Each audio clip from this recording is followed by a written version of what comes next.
Hey everyone, thanks for tuning in. If you're new here, consider subscribing.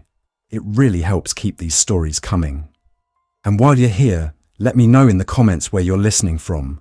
Now sit back, relax, and let's get into the story. I didn't drive up to Silverpine to become the person who says when to shut the doors. I was only supposed to do what I had done for years: run avalanche beacons, check trauma kits, and ride the morning sweep with the ski patrol. That last week of autumn, the resort had been closed to the public, but the maintenance crews were still finishing pre-season work. The forecast called for a big system rolling across the San Juan Mountains, the kind that dumps early powder and blocks the switchback road for a couple of days. We heard the same national bulletins everyone else heard that afternoon. Public safety alerts, strange guidance from the health department, then a stream of station breaks and dead air. Folks said the road to Telluride was intermittently blocked by fender benders and disabled vehicles on the ice. We shrugged at first. That happens every season. The lodge sat at 9,400 feet on the north face, half a mile below the ridgeline. A stout A-frame with heavy timbers and wide decks, the sort of place that survives long winters. It felt safe because it always had been. At about 5:20 p.m, the power blinked for the first time. It came back in a heartbeat, then dropped again.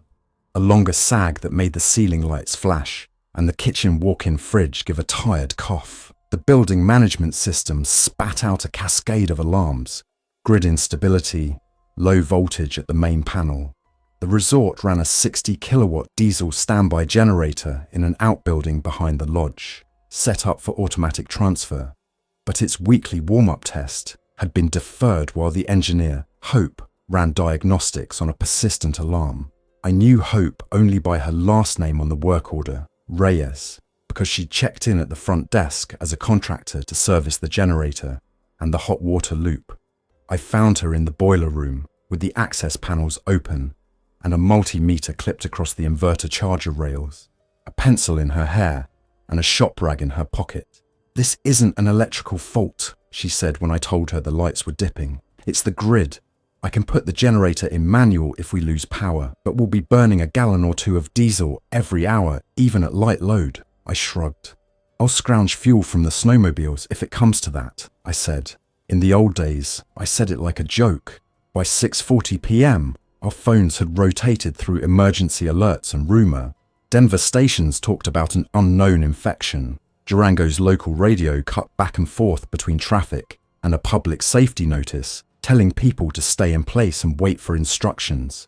There was a ski instructor down in the med room with a bite he'd picked up somewhere in town during a supply run. He said some guy at a gas station latched on when he tried to help a driver out of a ditch. The wound didn't look right. The skin around it had a greyish edge that made Sophie, the nurse from Denver, frown and start an antibiotic we kept for wilderness injuries. We irrigated the punctures and wrapped his forearm. He thanked us and tried to make light of it, but I saw his hand shake. He asked me what time the plough would reach the first switchback. "Depends how deep it gets up here," I told him. "Probably not tonight." A little after 8 p.m, his breathing changed.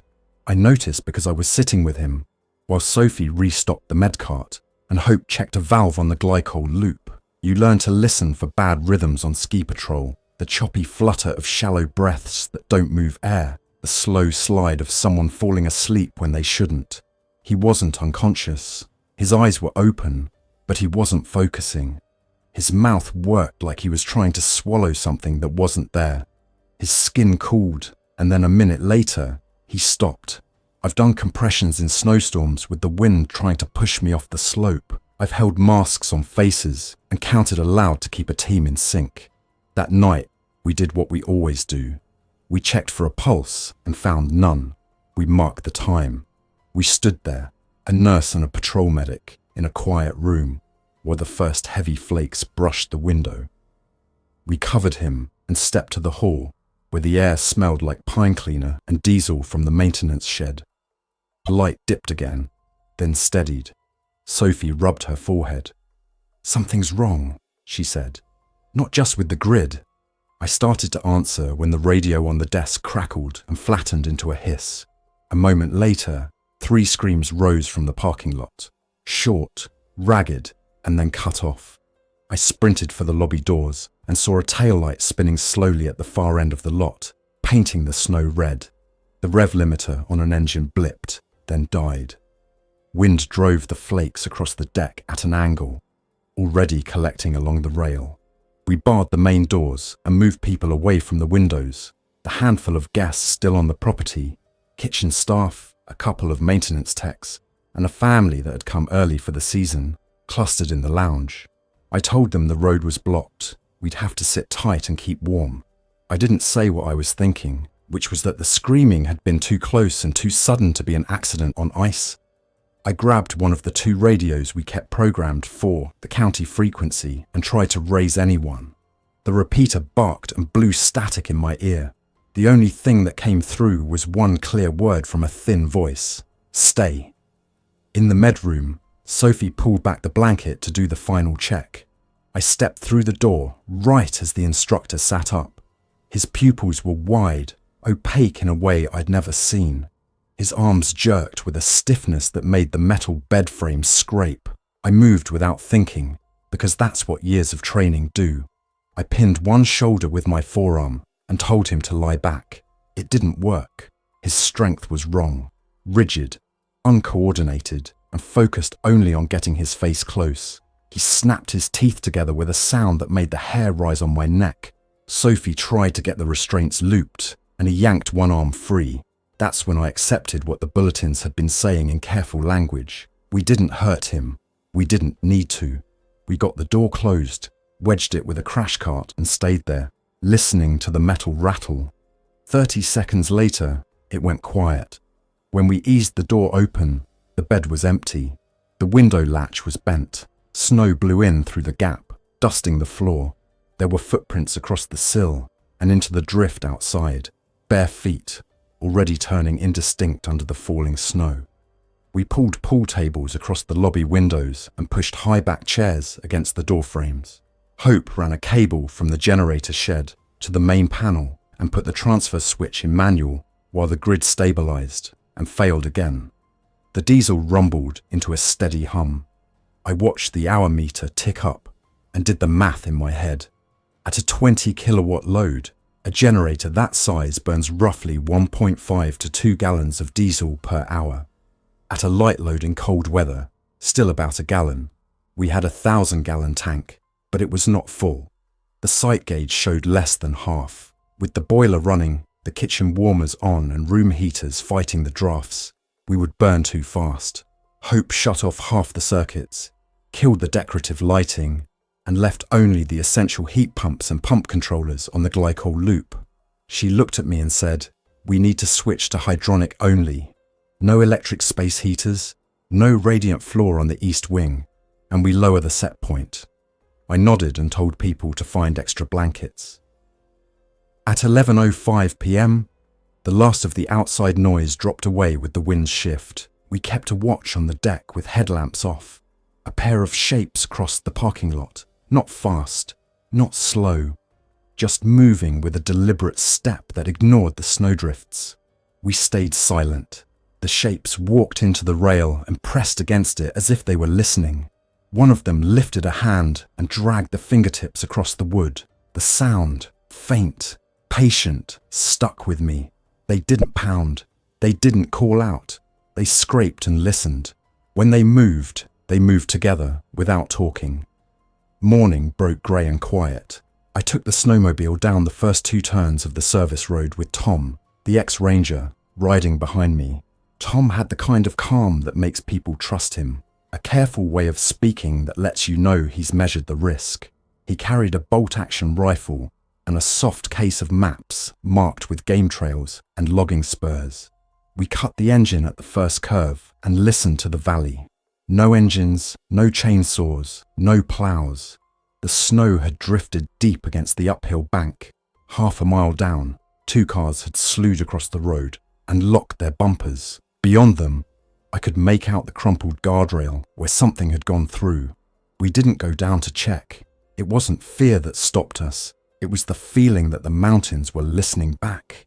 We turned around, and rode the sled behind the lodge, where Hope had pulled open the panels on a rusted length of copper coil with a label that said, "Heat exchanger, spare.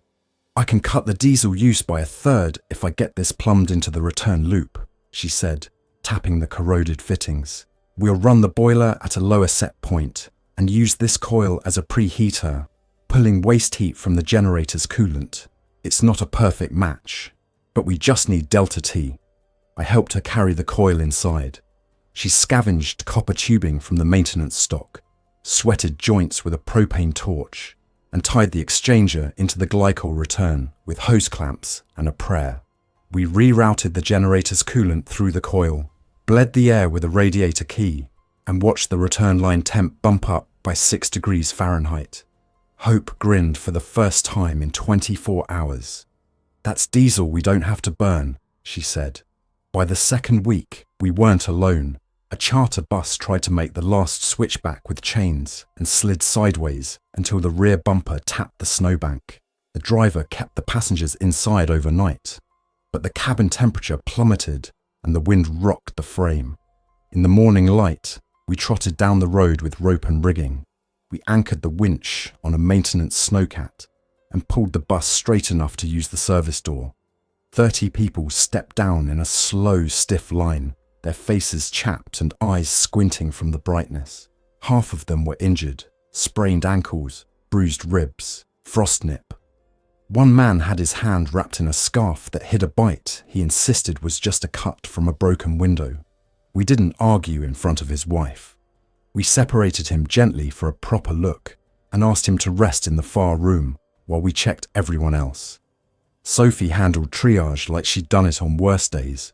We learned to spot the fatigue that masked other trouble. People who hadn't had water in 12 hours, people who had tried to tough it out without gloves and now had numb fingertips, people who didn't want to admit they were sick. We drew a map of sleeping quarters on a scrap of plywood and made sure families stayed together and that the infirmary had a private corner with its own ventilator fan and a door we could latch if we had to. The pantry looked good until we counted. There was more than 1,000 pounds of dried goods, rice, beans, pasta, flour. But those numbers break down fast when 30 extra people show up. The walk-in freezer held cases of sausage and prepped meals, plus several venison haunches one of the maintenance techs had hunted during the last legal season and kept as employee meals. Water wasn't a problem at first. The lodge drew from a spring box with a submersible pump that fed a 1,000-gallon storage tank. The risk in winter isn't supply. It's keeping the lines from freezing where they cross the uninsulated crawl space.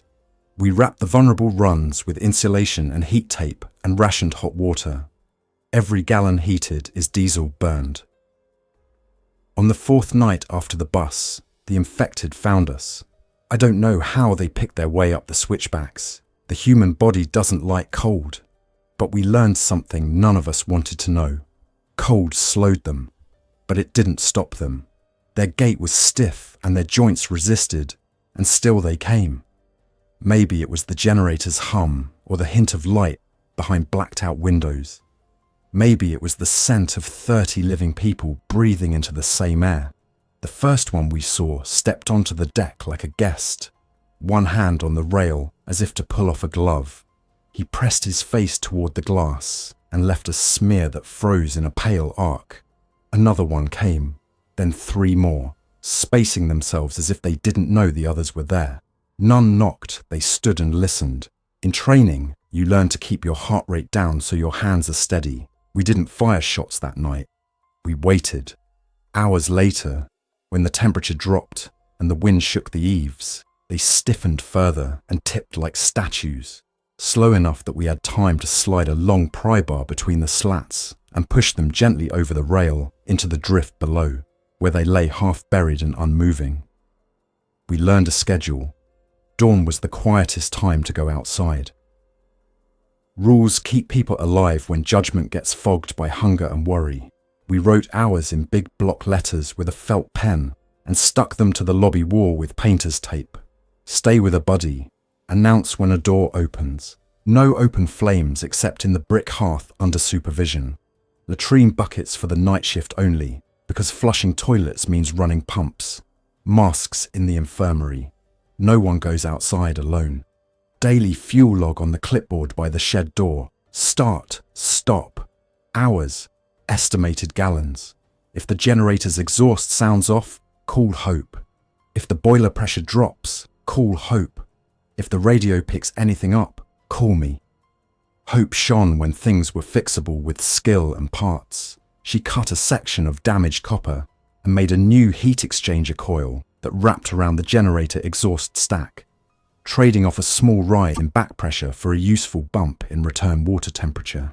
She scavenged a pair of deep cycle 12-volt batteries from the unused snowcat and wired them in parallel through an inverter to keep the radio transceiver and critical lights on during generator off cycles. I watched her strip wire with her teeth and told her to stop doing that. She laughed. If I get electrocuted, I'll haunt you by flipping the breaker every time you shower. We both knew there was no hot water to spare for showers, but humour travels well in thin air. Tom took 3 folks down the service road one morning after the dawn freeze to check the bus and the wrecked cars we could see from the deck. They came back with good things: blankets, canned food, 2 5-gallon gas cans, a box of kitchen knives still taped shut, and bad news. More of them on the lower switchback, he said, keeping his voice even. They're slow until the sun hits. Then they get this energy, like their joints loosen. They don't talk. They follow sound. We'll need to move quiet if we go. He showed me a map he'd made, marking where the snow drifted deep and where the plough berm hid a culvert we could use to cross the ditch unseen. We can do a valley run if you want fuel, he said, but I don't think the town's a place we want to be now. We both knew Montrose and the airport were farther than a day's round trip by snowcat, even if the road were clear, which it wouldn't be. Sophie held the group together, while the weather did its level best to pry us apart. Dehydration makes people short-tempered and hopeless. She kept a chart of water intake and made sure every person drank on a schedule. She treated cracked hands with petroleum jelly and kept the kids busy with a stack of puzzle books she found under the lost and found counter. When she started showing signs of exhaustion, dark circles, hands that trembled when she reached for the blood pressure cuff, we tried to force her to rest. She slept 3 hours and came back to the hallway, pale but steady. I'm fine, she said, which everyone knows means I'm not fine, but I don't want to be watched, so we watched anyway and pretended not to. We had our first real conflict on day 10. A man from the bus, Evan, decided we weren't moving fast enough. He had a wife and a teenager who took turns crying quietly when they thought no one was looking. Evan wanted to go down the mountain, grab a truck and drive to Durango. You can lead, he said to me. You have the sled, the radios, the medical gear. We'll follow. I told him the truth, which was that the road wasn't passable and that I wouldn't take people into something I couldn't control. He shook his head like I was keeping him from his family's salvation. At 4:30 a.m., while the generator was off and the deck lights were dark, he siphoned fuel from the jerry cans we kept by the shed and filled one of the snowmobiles. We heard the engine cough to life, then rev up, then surge as he swung it around the corner of the lodge and out onto the service road. The noise rolled down the valley in waves. 10 seconds later, we heard a crash through the trees, then silence. The draft at the door turned colder, like the wind had doubled back on itself. We locked the door and turned off even the nightlights. When the scraping started on the rail 10 minutes later, it wasn't a surprise. The sound built, then softened, then moved around the perimeter as if the whole building were being read by careful hands. We waited. At dawn, Tom and I went out with ropes and moved slow.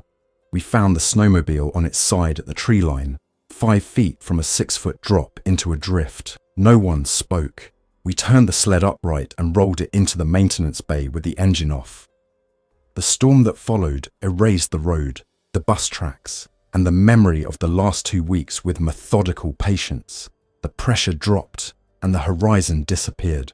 When wind pushes snow through every crack, even heavy timber lodges whistle. We tape plastic over the north windows, set towels across thresholds, and roll towels under doors.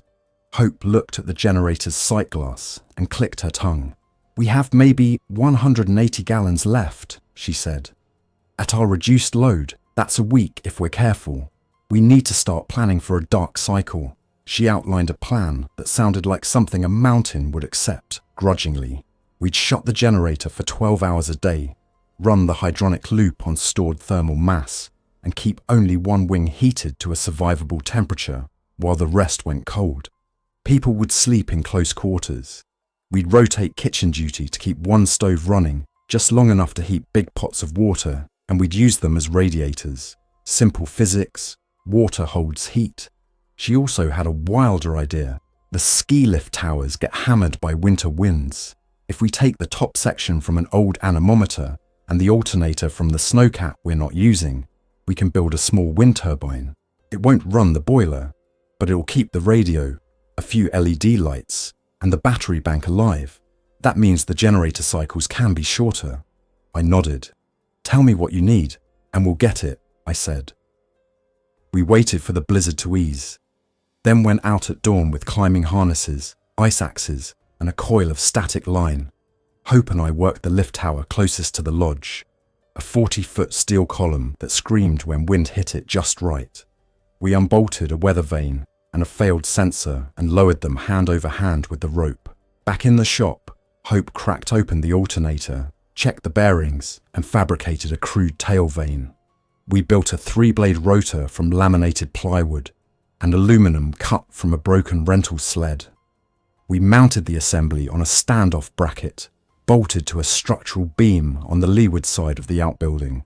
By afternoon, the blades were pushing the alternator enough to tickle the voltmeter. We wired a bridge rectifier and a simple charge controller we scavenged from the solar array on the maintenance shack roof. When the wind picked up, the battery voltage rose 1/10 of a volt at a time. Hope's eyes shone like we'd hauled a helicopter out of the snow. "It's not much," she said, "but it means we can keep the radio alive even when the generator is down." On the run where Tom disappeared, there's a bend that looks to the south and catches the sun if there is any. He took a party of 3 on a supply run in light fog and didn't come back on schedule. The rule is, you don't go after people in a blizzard or when the sun is dropping. This was midday and quiet, so I took the second sled to the bend. A flashlight lay in the snow 8 feet off the trail, pointing downhill like a marker. I saw tracks that told a story none of us wanted to read. Not a struggle, not a fight, just a misstep onto a wind crust that collapsed over a buried drift. The surface had a ripple like something heavy had slid under it. I called his name and heard only the wind. I marked the spot with a ski pole and turned back because the snow above the hollow had a tone underfoot that said don't. At the lodge, I put the flashlight on the shelf by the radio, lens wiped clean, and didn't say what I was thinking out loud. We held a quiet moment in the kitchen, a circle of people standing close enough to borrow each other's heat. Later that afternoon, I called out on the transceiver again. Same station ID, same request. "If anyone can hear us, we're at Silverpine Lodge, North Face, elevation 9,400. We have 30+ medical support and fuel for a limited time. Request information about road conditions and any organised response in San Miguel County." I said it 3 times at slow speed, then waited. A whisper came back after a long pause. A voice pulled thin by distance or bad gear. "Copy Silverpine. This is a private operator on the Montrose side. There's a bird still making runs out of the airport. Limited fuel, no guarantees. If the weather gives you a window, get to mile marker 12 and call this frequency. We'll listen." I asked for a call sign. Static. Then, "Hope, name's Ben. If you get there, knock twice on the blast fence. We'll hear it." The transmission dissolved into noise. We argued that night, not because we were angry with one another, but because decisions at this point shape what remains of your life. Some wanted to go at dawn. Others wanted to hold and wait for a better signal. I listened to everyone. In the end, the plan chose itself. The generator gauge was lower than any of us liked. We knew that mornings gave us the safest window because the cold slowed anything roaming the road. If the helicopter existed, if fuel remained, if the airport was functional, we had to try before more storms piled up. Hope mapped the loadout with an engineer's neat lines. 2 snowcats, each with a pallet of deep cycle batteries, food, water, blankets, and 1 heavy steel case labelled tools. We put Sophie in the lead cat with me and 6 of the most vulnerable passengers, including 2 kids and their mother. Hope took the second cat with supplies and 4 who could run and lift and manage ropes. Everyone else stayed back with the door barred and instructions to burn furniture in the hearth if they had to. We left at 5:35 a.m. in a high-pressure calm, the sort of morning where the sky has a hard edge and the snow squeaks under boots. The road looked like a clean sheet torn only by wind ripples. I drove the first cat low and steady, keeping the track speed so slow it felt like we were standing still. We had learned that the valley is quiet in the first light. The figures you sometimes see on ridges are still shapes then. We made the first 2 switchbacks without trouble. At the third, the drift rose waist-high across the cut, and I took the cat through it with the blade pushing a slow boil of snow. Behind us, the second cat followed the trench. Tom had taught me to look not only at the road, but at the slopes above it, because what stands on a road often makes itself known by what falls from trees. The soft patter of snow knocked loose onto a branch. The small movements you would miss if you only watched the blade. Twice I stopped and shut down the engine for a full minute, just to listen. Twice we heard nothing. On the 5th switchback, we crossed a scoured patch of ice where the plough would normally throw traction grit. The cat slid 6 inches toward the downhill rail and then bit again. I breathed out and kept going. At mile marker 12, a chain-link blast fence protected a cut where rock likes to fall. I stopped the cat with the nose against the fence and climbed out into the kind of silence that hurts. It wasn't empty. It was heavy, like the mountain was leaning down to listen. I took the pry bar from the rack and tapped the fence twice, hard, and the sound travelled down the posts and into the ground like a tuning fork. We waited. The second cat came up and shut down. We waited some more. Nothing. "Maybe he can't hear," Sophie said, voice low. "Maybe we're early." I clicked the transmit and sent the call again, short and clear. Wind slid along the ridge and took our warm breath away. After a full minute, the radio hissed and spit 1 word. "Copy." It was the thin voice from before. "You'll have a window at 8. Be ready. Keep them quiet." Quiet is hard for 30 people who haven't slept enough. We had 11 at the roadside and a dozen more at the lodge, hoping this would matter. The sun edged up and made the ice glow. I told everyone to tamp the snow with their boots and stay low in the cat's shadow. We saw the first figures on the far slope a few minutes after 7, grey dots that weren't trees. They didn't rush, they didn't wave, they simply changed the horizon. Sophie squeezed my arm once and let go. "We're okay," she said to everyone else. "We're ready." At 7:58 a.m, the radio came alive with a burst that sounded like a generator catching. "On approach," the voice said. "I see 2 units and 1 fence. Hold fast." 30 seconds later, a flash of motion crested the ridge to the east. A helicopter isn't quiet, but in mountains the wind eats sound and throws it back in chopped pieces. We felt rotors in our ribs before we heard them. The machine kept a low profile, came across the cut at an angle, then slid sideways like it was trying to be a shadow. It wasn't one of the big newsbirds or a military ship. It was a light utility helicopter with a cargo runner slung tight and a dull paint job that might have been grey. The pilot flared, put the skids down in the only flat spot wide enough to pretend to be a landing zone, and kept the blades at flight speed. The pilot wore a helmet with a dark visor and didn't shut down. A man in the left seat leaned out and pointed at us in batches of 4. We moved in the order we planned. Kids and infirm first, then the nurse, then those who wouldn't hesitate. It's hard to measure time when your world is narrow to the rectangle of a door. I counted breaths. While the second group climbed in, the first of the figures reached the edge of the drift across the way and stepped down, slow, then faster as the sun touched the slope. I heard Hope on the radio, calm as a blueprint. "We're loaded. Your turn." The helicopter rose 6 feet and crabbed toward the road, cut to keep the skids clear. The rotor wash kicked a ring of powder that lifted and ran. We didn't get everyone on that lift. You don't build a plan around hope for perfection. You build it around what a machine can do, what fuel allows, what the air permits at this density. The ship pitched, slid sideways, and then climbed, edging away to avoid the overhead cables where the plow crews sometimes string work lights. The radio hissed. "Return in 10, the pilot said. If the wind holds." The sound dwindled. The figures on the slope kept coming, stepping down into the shadow of the cut, moving as if pulled by a line. We made a square around the remaining people and moved them behind the cats, which we had parked nose to tail to make a windbreak. We didn't fire weapons. There's a time and a place, and this wasn't it. Sound travels, and expended brass is time you can't get back. We used poles to push and to redirect. The morning cold was still our ally. The first one that reached us moved with a stiffness that made it topple when I put a shoulder into its chest and guided it past the blade into the drift. Another followed, then another. The line of them stretched back toward the trees, and still they came without a word. I don't know how long the ship was gone. The return felt both instant and endless. When it came back, it slid in lower, read the snow better, and flared onto the same spot with a confidence that made me realize the pilot had done this before.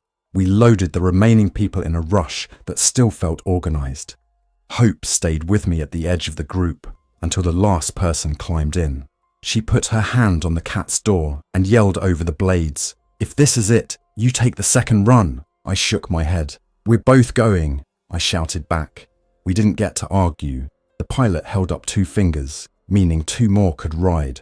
Hope grabbed my sleeve and pulled me toward the skids. We climbed in. The door slid. The helicopter lifted with a bounce, dipped its nose, and ran down the canyon with the wind behind it. The world from the air is a map you can't step on. The switchbacks we'd fought with the cats lay below, like a bow tied too tight. The lodge roof poked out of the trees like a ship's deck. In the opposite direction, the valley widened and picked up a road, marked by the black threads of guardrails, and the flat shine of ice where the wind had polished it. The radio crackled. "Montrose Tower is dark," the pilot said to nobody and everybody. "We're using a dirt pad near the fuel farm. Stay inside until I signal. Copy." We copied. The flight took minutes that felt like an hour because we were measuring distance in hope and fear. The pilot sat down near a row of tanks with peeling paint and stenciled warnings. 2 people in heavy parkas jogged across the pad and rolled a fuel hose on a cart. One banged on the fuselage and gave a thumbs up. The pilot cut power just enough to keep the rotors slow but moving. We climbed out under the blades and crouched through the downdraft to the edge of a low blast wall. A man with a headset and a windburned face pointed us toward a doorway cut into a berm. We ducked inside and found a room with a couple of space heaters and a radio table with a bay of batteries plugged into a charger that hummed like it was trying its best. "Ben," the man said, tapping his chest, "you made it farther than most. We can't guarantee anything beyond today, but right now we can cycle 2 loads if the wind doesn't turn. There's a family on the east side that needs to come in, and there are folks to the south trying to cross a bridge that's not there anymore." He said it with the practiced calm of someone triaging a county. "We can take you to a shelter west of town. It's just a school gym with cots and a volunteer crew. They're doing good work, but water is tight and fuel is tighter." I told him we had people still up the mountain. He nodded like he'd known that already. "Your friends can ride the 3rd run if the day holds," he said. "Give me a count." I gave him the number. We waited in the bunker while the pilot took the helicopter back into the wind. Someone brewed coffee that smelled like a memory of normal life. The fuel meters clicked as the pump did its work. Ben looked at our boots, our jackets, our faces. "You brought a mechanic," he said, nodding at Hope as she leaned over the charger bank. "That's better than gold." When the ship returned, it carried faces I knew from the lodge and a pair I didn't. The pilots moved fast. The wind skittered across the pad. "One more," Ben said. "But then we're done for the day." We stood by the blast wall and listened as the helicopter edged back into the corridor. The radio hissed, cleared, and then a voice I didn't know said, "Traffic in the canyon." "We've got something moving in the tree line." Another voice said, "Keep your altitude up and your speed high."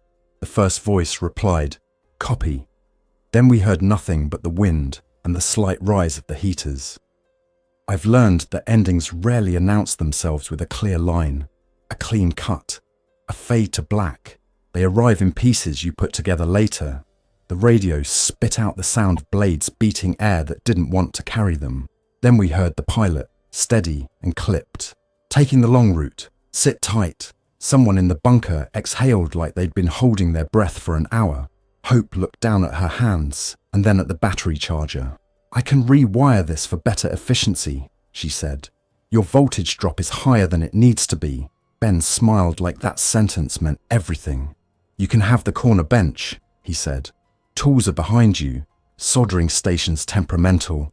If you sweet talk it, it works better." She laughed once, a short sound that felt like an unfreezing river. "I'll try." We didn't know if the helicopter would make the third run back to Silverpine. We didn't know if the wind would let it do what machines aren't supposed to do at this altitude with this load. We didn't think about the lodge's furniture feeding the hearth, the deck catching light on a day when the clouds thin just enough, the rail dusted with powder and the marks of careful hands. We sat with the incomplete picture and the incomplete plan, and the knowledge that we had done what could be done by people with limited fuel, a good map, and an insistence on keeping one another warm. Night at the fuel farm hit hard and clear. Montrose on a quiet night has a particular hush, like a field between harvests. In the bunker, we spread blankets, poured water from a barrel into cups, and ate canned stew warmed on a hot plate that took 3 minutes to register anything on the infrared thermometer, because the voltage dipped when the wind eased. Someone put a battery-powered lantern on the table. Its light threw a circle that made faces look both softer and more tired. Sophie took the corner with the kids and drew a line on a notepad that separated what we knew from what we guessed. She wrote names under each heading and tapped the page with the pen once like a promise. Hope bent over the open charger with a magnifier headband and smiled to herself when a joint took soda cleanly on the first try. Ben hovered near the radio and listened to the spaces between transmissions, like a weather forecaster who measures air by the pressure in his bones. At 9:12 p.m, we heard rotors again, faint enough that at first we mistook the sound for wind. It grew until the blast wall shivered and the door scraped against its frame. The pilot's voice came through, the same clipped calm. "On approach," he said. Then, 2 minutes. Ben squeezed his eyes shut for a second, then opened them and began moving like someone who has to make 90 seconds count. He opened the bunker door, ushered us out one by one with firm hands, and pointed toward the pad.